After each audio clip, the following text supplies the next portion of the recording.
now, the officials are ready. The fighters are in the ring, and they are ready.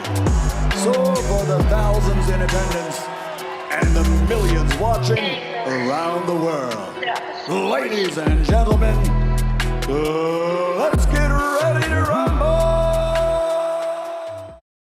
All right, guys, let's get right into it. The head of the Association of Boxing Commissions and Combative Sports, ABC, says the Florida Athletic Commission could not find sufficient reason to deny the ring return of drug offender Conor Benn. Benn, 26 years old, will fight for the first time in 18 months this Saturday in Orlando, Florida, against Rodolfo Orozco on the Eddie Hearn promoted card, headlined by a junior welterweight bout between Richardson Hitchens and Jose Zepeda. The embattled British welterweight has been out of action ever since it was revealed last year that he failed 2 separate VADA-administered drug tests for the same banned performance-enhancing drug clomifene. The revelation of the second test led to the abrupt cancellation of Benn's scheduled high-profile pay-per-view fight with Chris Eubank Jr. last October. However, the boxing public did not find out about the existence of the first test until nearly a month later. Benn, who is not licensed to legally fight in his homeland, has continually maintained his innocence. Benn's place on the Orlando fight card on Saturday was apparently secured once he was able to produce a negative test for banned substances to the FAC.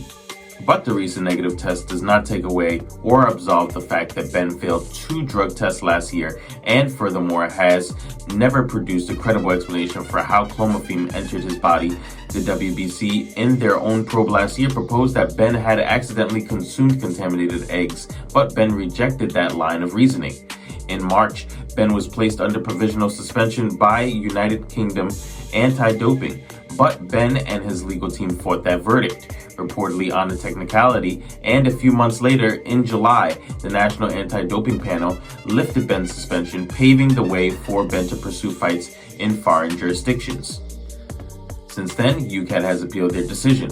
Asked to respond to these concerns, Michael Mazzulli, the head of ABC, a non-profit that offers oversight of boxing commissions in the United States, told BoxingScene.com in an interview that the organization no longer had any grounds to advise against Benn's return to boxing. The ABC lifted its own suspension of Benn after he returned a negative test to the FAC. Open quote, the ABC initially suspended Mr. Benn because of his positive drug tests, Mazzulli said. He has since provided the State Athletic Commission in Florida a negative test related to the drug in question, clomifene. It is Florida's ability to allow or not allow Mr. Benn to fight on September 23rd card in Orlando. After that negative test came to light, the board of directors of the ABC decided to revoke Mr. Benn's suspension, close quote. Mazzulli then shared a letter that Timothy Shipman, the executive director of combat sports at the FAC, received from Smith in response to Shipman's query about any possible objections the BBBFC might have towards Benn's inclusion on the September 23rd Orlando card. Mazzulli described the letter as indecisive and pointed to a few sections. Open quote, I am only able to provide you with the limited factual information, unfortunately, as to ongoing matters.